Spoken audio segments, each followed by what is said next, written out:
Hey guys, I just finished recording an awesome podcast episode of Bono Stuff, my podcast, with Kenny Santucci, Mr. Beautiful, and we talked about some of the back stuff he has going on.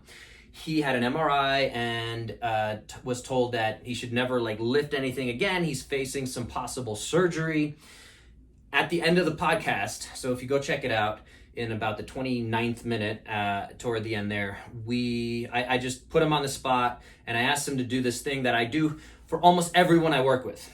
The very first thing I usually do with anyone I work with is look at one hand on the chest, one hand on the belly, and take a deep breath in. And what do we normally see, which we saw with Kenny, is this breathing up here with your not proper, it's your secondary, tertiary backup breathing muscles.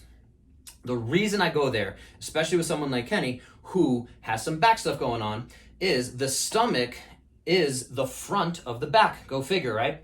And if you can learn to breathe into your belly more naturally, more consistently, and again, I think he has the skill to. We ran out of time at the end, but I do want to kind of throw this out there and challenge him to see if he can switch to this belly breathing. It's not sexy, right? No one likes to stick their belly out and look like they're heavier than they are, or again, fatter. It's not a good thing in our society, all that jazz. But if you can learn to breathe there, what's that doing every time you take a big breath into the belly is it's taking the pressure off of those lumbar discs.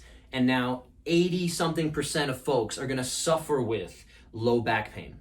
So you can either wait until you have low back pain, or if you've had low back pain, or if you're suffering with low back pain, breathing into your belly is one of the most powerful and just low-hanging fruit concepts that we can throw at you.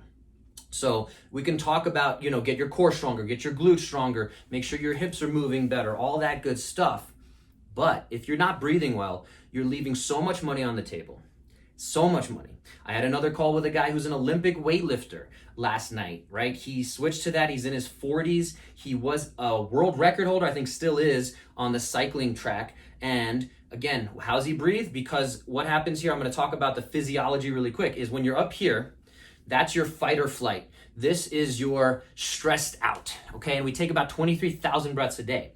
So I'm going to keep posting about breathing. I'm going to hope some of these posts, if I throw out 1,000 posts, I hope one of them gets to somebody who can benefit from it. I know a few already have, so I want to keep throwing this at people until everyone starts to breathe into their belly. If you have trouble doing that, if you're watching this and you try that and you have trouble actually expanding your belly, that's a different conversation, but it's still an important conversation we need to have.